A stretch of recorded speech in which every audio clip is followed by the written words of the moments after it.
as it turns out, we found another flipper property. This one has a park model / RV on it, this thing right here, and we're going to be pulling this out and finding somebody who can do it without destroying all the infrastructure underneath, like the water, plumbing, and electric. That's our next step, which will happen in a couple of weeks. I'm going to try and post frequently with this project, but it will take us a while to do it, so I'm going to do it based on what gets done. We are hiring someone to take this RV out. We're also hiring someone to close this in, and to the left right there of this RV we are going to put an addition. This is inside of the RV. We just wanted to capture and document everything that was in it. We bought the property and with everything inside of it, and so we wanted to make sure that that was all inclusive when we did close on it. So there was a couple of heaters in there. Well, we found out a couple of things when we were looking at it. One of the things was this area here was not insulated underneath, so that was a bummer. We'll have to do that. And obviously insulate, etc., where that RV will be pulled out. This closet we won't keep in this room, we'll flip it. The other room, the extension, that will be a bedroom. There's a lot of things like that peninsula there will be taken out. We will keep this powder room here.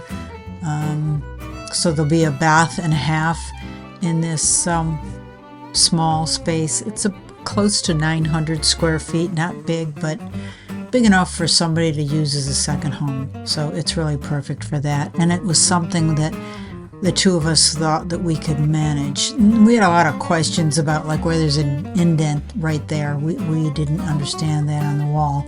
So we might end up peeling off of this paneling, which isn't the greatest in the world. I mean, it's not bad, but anyway.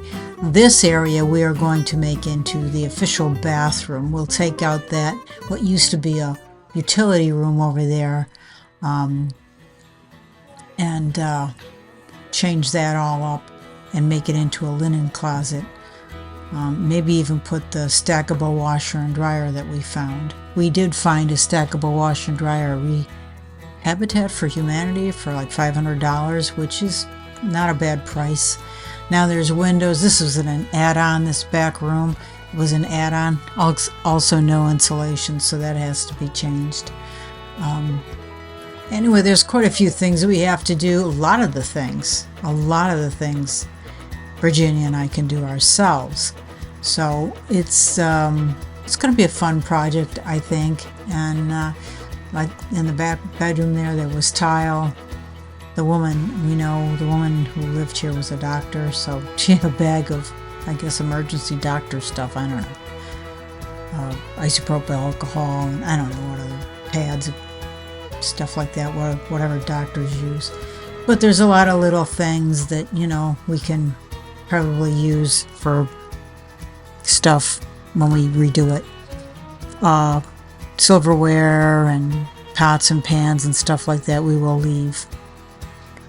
A lot of this stuff we won't leave. It's like over the top, so we may just give it away or sell it, or like that Philips air fryer rather. I like those things, so I'll probably keep that.